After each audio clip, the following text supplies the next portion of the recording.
আপনাদেরকে একটি রান্নার টিপস শিখিয়ে দিচ্ছি। আমি এখানে কলিজা গুঁদে নিয়েছি। আমি এখানে হলুদ ইউজ করেছি, হলুদের সাথে পানি দিলাম। এটাকে আমি ঠিক একবার ফুটন্ত ফুটে ওঠা পর্যন্ত, বকবক করে ফুটে ওঠা পর্যন্ত আমি রাখবো।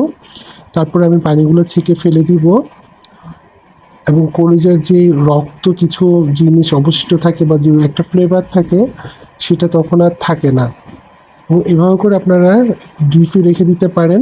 পরে যখন ইচ্ছা তখন এটা বের করে মশলা দিয়ে কষিয়ে আপনারা খেতে পারেন।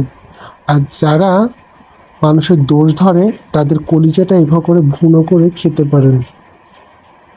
কিছু কিছু মানুষ আছে অন্যের দোষ ধরতে ব্যস্ত, তাদের কলিজার মধ্যে দাগ দিতে ব্যস্ত। তাই অন্যের কলিজা না ভুনে নিজের কলিজাটা একটু ভুনে দেখেন কেমনটা লাগে।